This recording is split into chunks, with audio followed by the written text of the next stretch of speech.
So, hello, we're here with a special recording. We have two questions that are both related to a very complex yet very important topic, and we didn't want to be rushed during a live stream. So, we're going to go a little bit deeper, have some more visuals, and really take a nice, great, deep look into Revelation, especially on the topic of the millennium. So, we'll now bring up two questions and dig into this. All right. So the first one is from Robert, and he's asking, I read that the rapture will happen. I read that in Revelation 19, we come back to fight a war with Jesus leading the charge. Then in 2 Peter 3, God destroys the earth.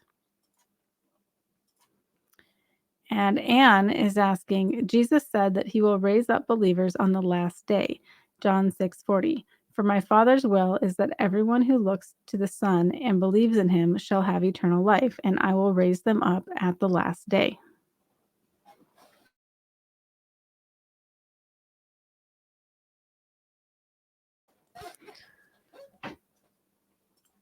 So I want to thank you, Robert and Anne, for asking these excellent questions because, again, I know lots of people are struggling with both of these concepts. Number one, what are all these events leading to Jesus's coming and his reign? And then questions about the resurrection and the timing of that. And we'll see that both of these questions actually revolve around the same event, the same thing, which I'm going to refer to as the millennium. And as you will see, the millennium is going to make sense of everything, or at least this approach to it.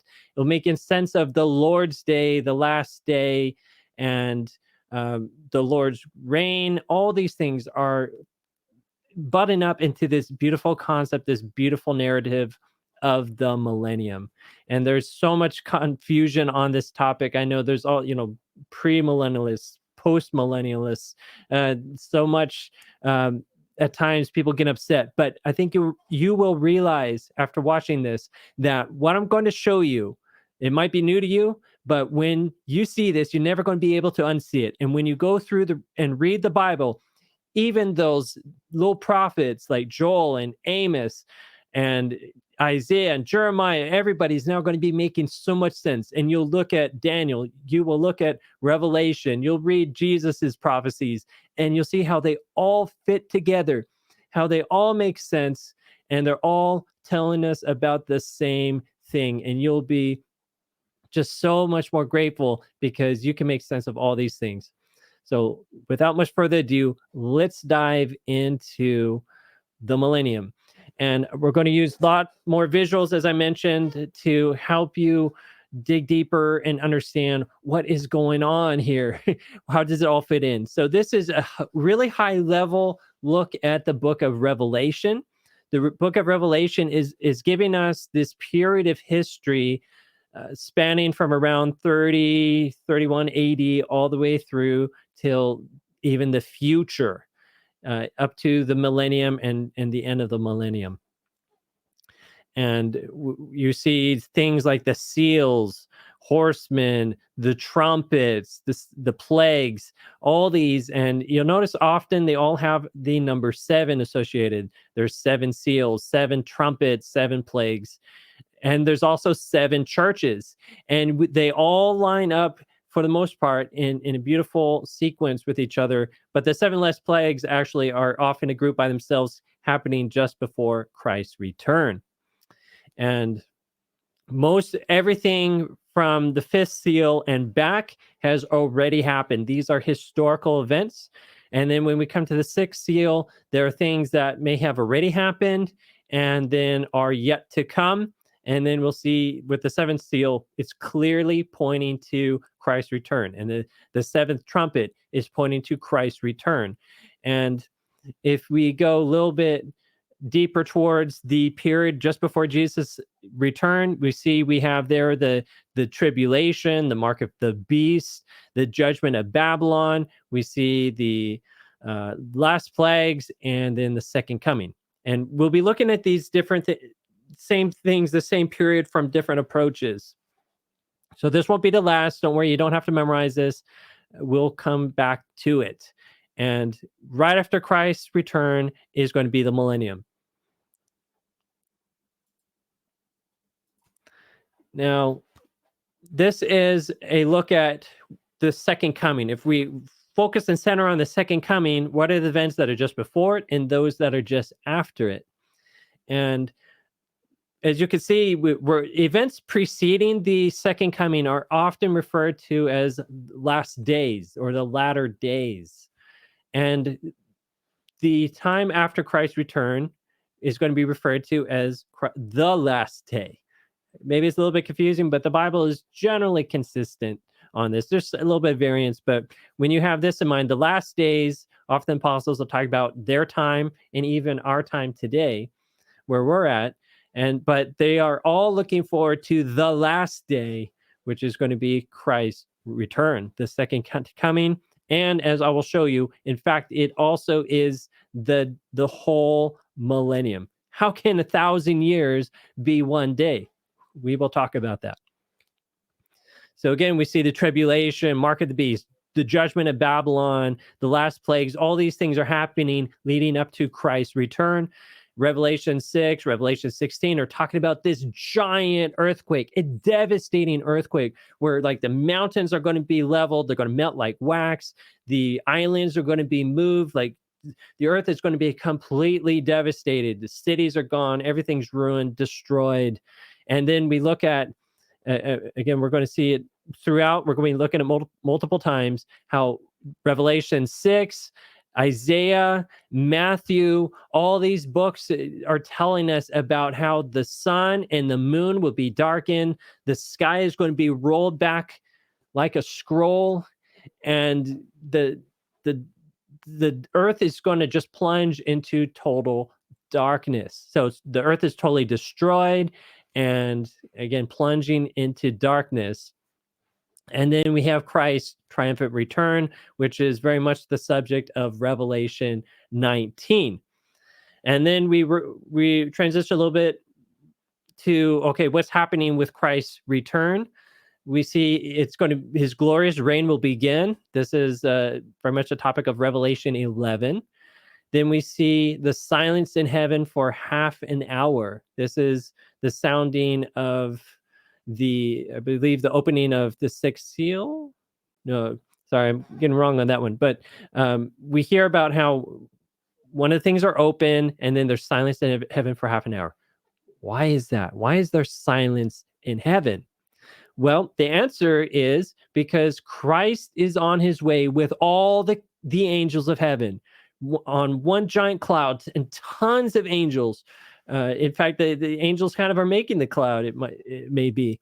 We hear about this in Matthew chapter 24 again, starting at verse 30 to 32, 1 Thessalonians 4 and 17, Revelation 19, and the book of Joel, especially the whole second chapter of Joel. They're all telling us about this event of Christ showing up with his gigantic, massive army of angels, and they are going to do two things. They're going to gather the righteous, and they're going to devastate the earth, devastate the humans all on it. So as we heard from Anne, she asked, but isn't the Lord going to raise the righteous on the last day, at the last day? And the answer is yes. So the righteous get raised at this point, at the second coming. So John 5:29, John 6:40, John 11:24, and 1 Thessalonians 4, verses 15 to 17. Like all these are talking about that same event where the righteous are raised and then they're gathered up to meet Christ in the clouds. And it's important to remember that Christ stays in the clouds. His feet are not going to touch the earth at this point. He is gathering up to the clouds and then will take his people to heaven, where God's domain is. And this gathering is often referred to as the harvest. And so the earth is reaped, and the reaping is going to be of the righteous. And then you also will have, in a sense, the reaping of the sickle going through and slashing the wicked, and they will go through the wine press. They get crushed and they're all killed. The wicked are all killed, all dead. No wicked person will survive this period. It will survive the second coming. The Bible is so clear on this. So as you can see here, the giant earthquake, sun and moon being darkened, the righteous being raised, the dead being completely wiped out, and Christ appearing in the clouds. Like, is there anything here showing that somehow there's a secret rapture? I mean, there's a rapture. We talked about the righteous being taken and gathered up together in the clouds. But is it secret? Absolutely not, right? There's absolutely not a single person who's going to miss this. Nobody will miss it. It is going to be the most terrific, terrifying, fearful thing that will have ever happened to our planet, period. And there will never, ever be anything like it ever again. And there's kind of two feasts that are captured in Revelation 19 to sort of capture what's going on. So the wicked are going to be a part of the Feast of the Birds. And we get multiple verses here, Revelation, Luke, Jeremiah, multiple times in Jeremiah, talk about this feasting by the birds. And the thing is, with the Feast of the Birds, the food at it will be the wicked. It's human flesh that is the key main appetizer. And then the other feast is the wedding feast of the Lamb. This is the one that you want to be at. Blessed are they, right? So you want to be there at the wedding feast of the Lamb. This is the beautiful, wonderful meal and gathering, reunion, and just this big breath of fresh air. Like, whew, we have made it. We're survived. No more being tempted. No more feeling pain. No more dying. No more on and on. Like, all the suffering is gone, and now they can rest. And we will come back to that. Here's the verse, Luke 17, verse 24. It says, "For as the lightning out of the one part under heaven shineth unto the other part under heaven, so shall also be the Son of Man be in his day." So, flash of lightning, boom, everything lights up. We see it. Even when we are in our homes, we see our homes light up, and we could tell there was a thunder crack. It is going to be the same thing for the coming of the Lord. Notice that language here, his day. This is talking about his day. What is his day? 2 Peter 3:10, it says, "But the day of the Lord will come as a thief in the night, in which the heavens will pass away with a great noise, and the elements will melt with fervent heat. Both the earth and the works that are in it will be burned up." So notice here. So the day of the Lord, again, we'll talk about what is this day of the Lord. It will come as a thief in the night. What does that mean?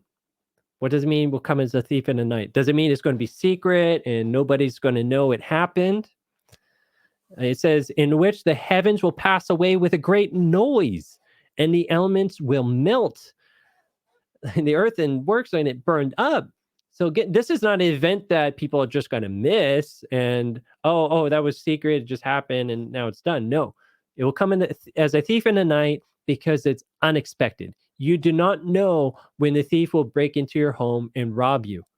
That's the key aspect that the Bible is always pointing to when it says thief in the night. It's not the thief is coming in, will grab some people and then take them away in the secret rapture. No, it's that day of the Lord will come upon us when we least expect it. We have no idea when it's going to happen. And then boom, all of a sudden now all these gigantic events that are just shattering the foundations of the earth and, raising people and others dying. Like, it is going to be a day like none other. Then we come to 1 Thessalonians 5. It says, "For you yourselves know perfectly that the day of the Lord so comes as a thief in the night." So here's Paul talking. The day of the Lord comes as a thief in the night. "For when they say peace and safety, then sudden destruction comes upon them, as labor pains upon a pregnant woman." Great analogy, right? Does a pregnant woman know exactly the hour when she's going to become pregnant? No, all of a sudden it comes on her, and then she knows, I'm going to be delivering this baby. Same thing. We don't know when the day of the Lord is going to be, but then when it comes, we know it has arrived. It says, and they shall not escape. No one's going to escape it.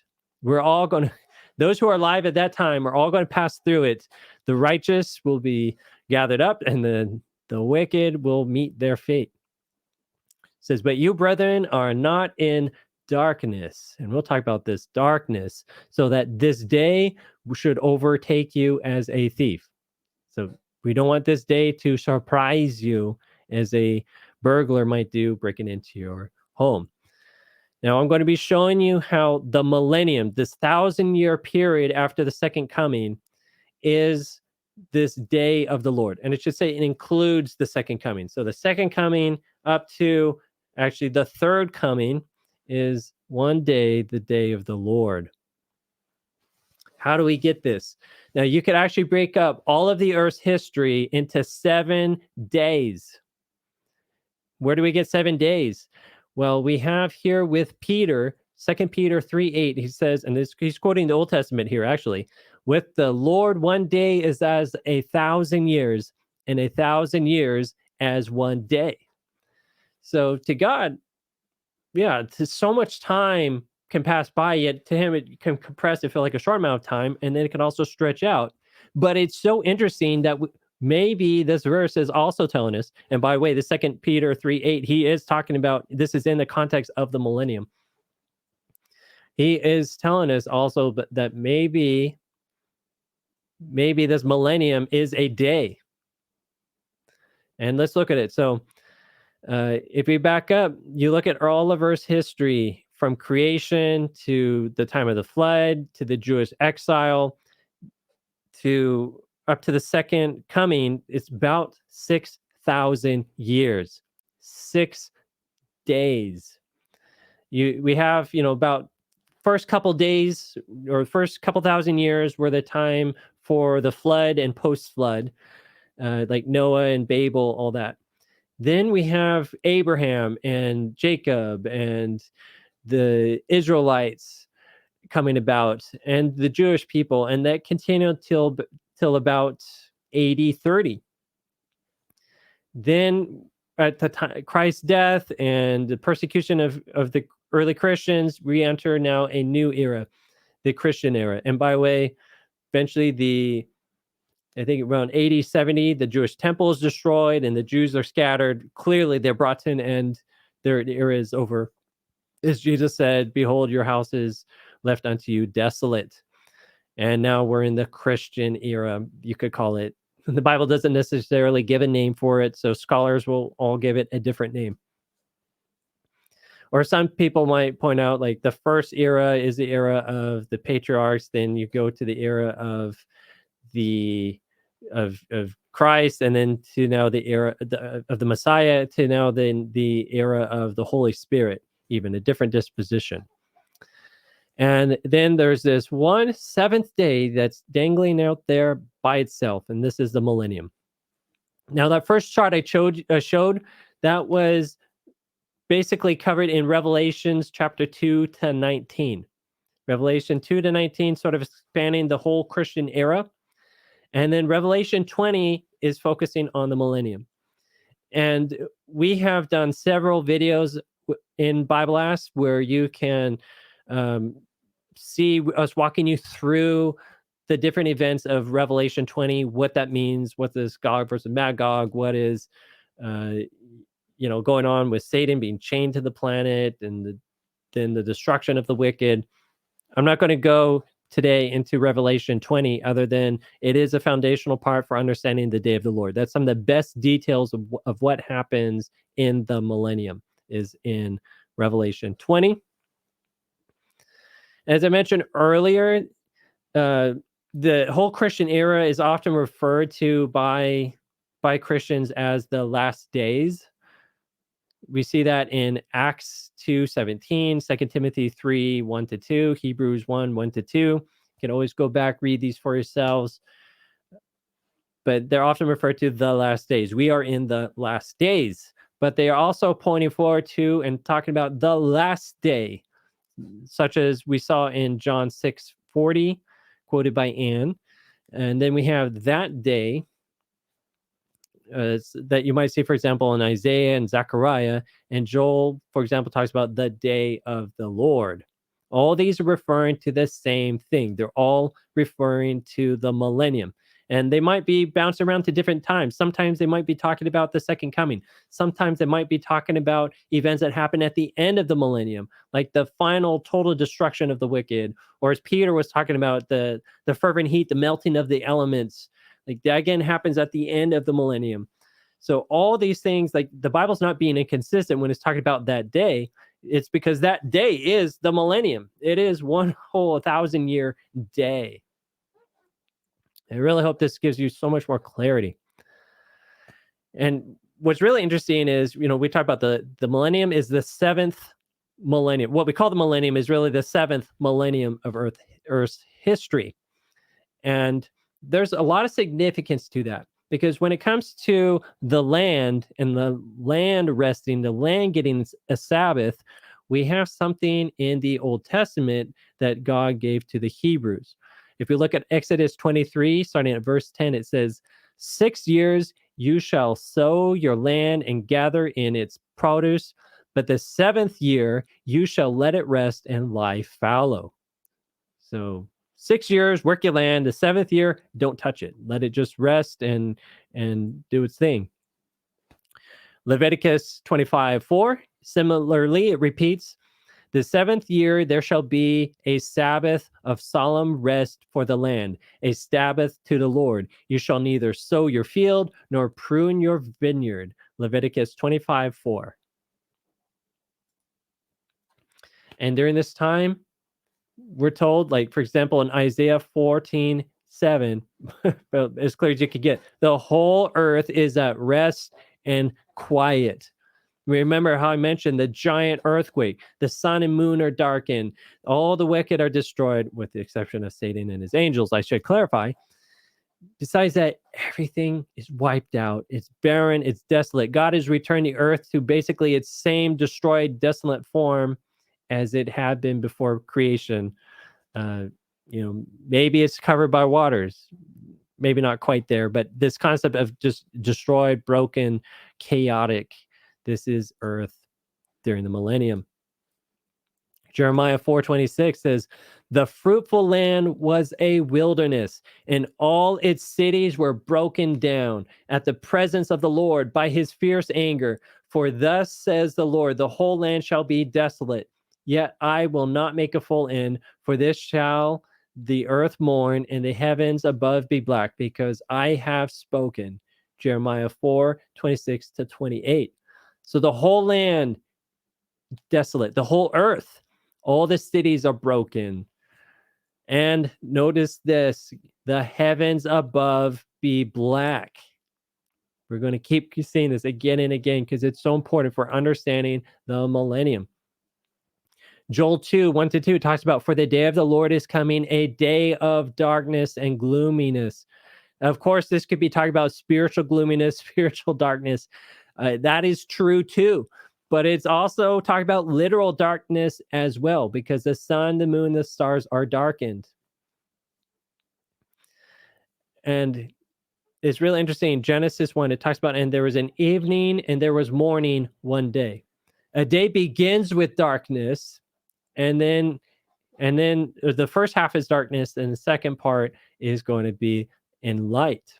And we will actually see this happening. So the millennium begins with darkness. The light is of the sun and the moon is put out, and then we'll see there will be light later on when God moves in and provides the light.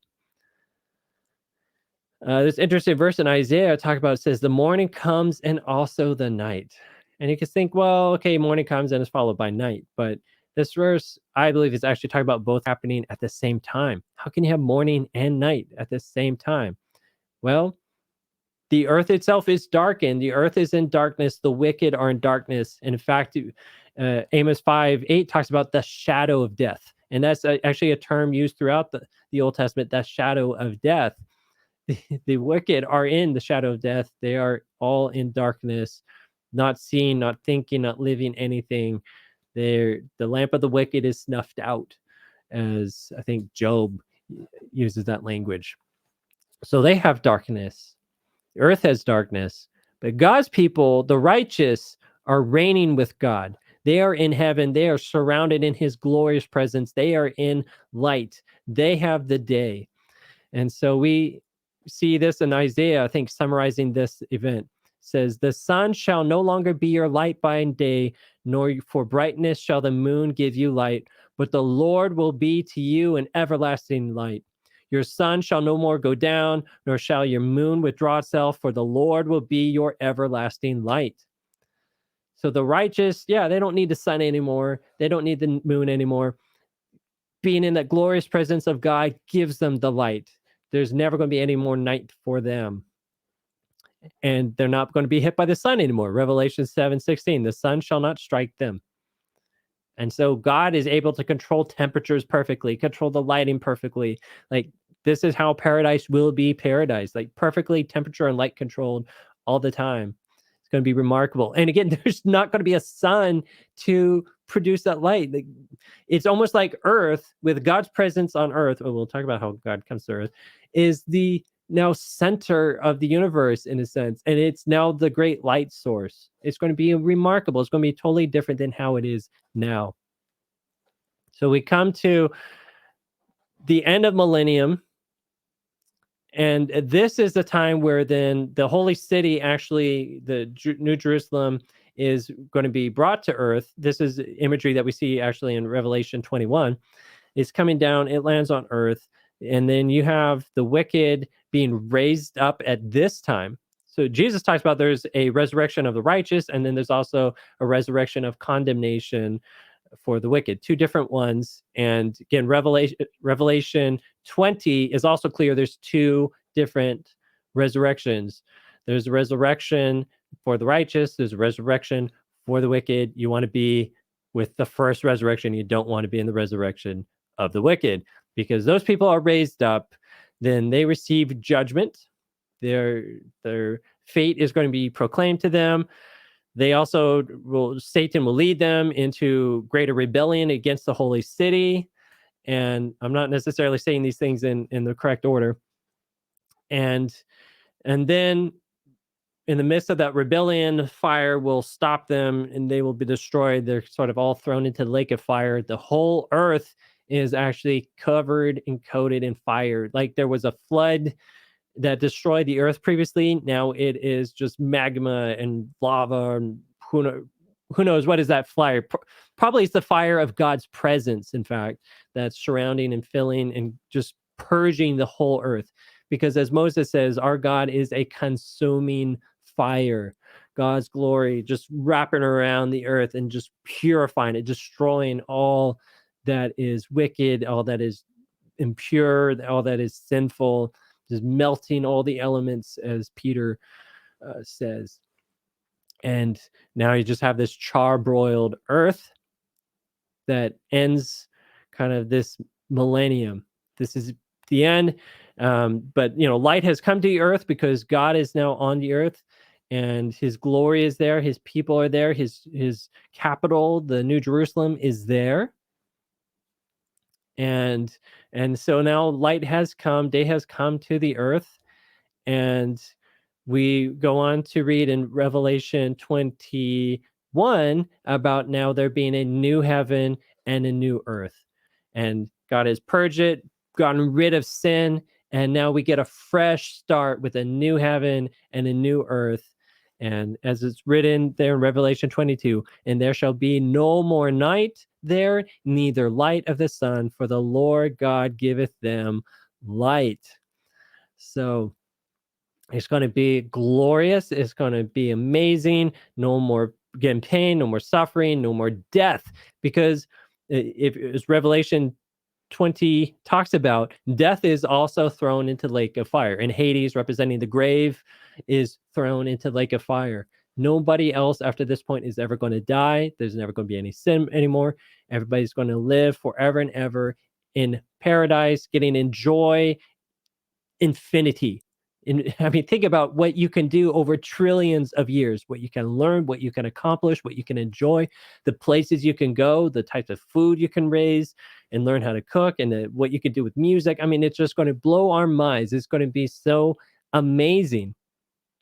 But before we get to that new heaven, new earth, there has to be this seventh day, this millennium where the earth will be at rest, where the wicked will uh, be judged by God's people. As Jesus said, you will judge even angels. So the righteous during this time will have a chance to even look at what the evil angels have done, what fate God has planned for them. And we can all see how God is transparent. God is good. He is such a fair judge. He knows what he's doing. And there really couldn't be a better way of doing this. So God is not going to be setting up like a temporary government and giving people second chance and all this stuff that you hear from a lot of the millennialists. That's just not there. There's no second chances. When the day of the Lord comes, that's it. When Jesus shows up with his army of angels, that's it. Like, he's gathering up his righteous people and destroying the wicked, and they're going to lie in wait. They're kind of going to be imprisoned in the grave until the end of the millennium, when judgment will come to them. Hope this is giving you so much clarity now on what is the day of the Lord, how this works, and give you some things to look forward to about God, and just more clarity reading the scriptures. I hope this really will open up the scriptures to you now, and you just start reading, just like even those guys like Joel and Amos, like, oh wow, now I get it. They're talking about the millennium, and I know where in the sequence of the millennium this goes. And now the entire Bible just comes together. It all makes sense. One consistent whole book. And God's telling us again and again and again about what the future is going to be like for his people and for the wicked. Because as God says, he doesn't do anything until he first reveals it through his prophets. So may you be blessed. And I pray that God will continue to reveal his truth to you and bring you into a closer walk with him. We'll see you next time.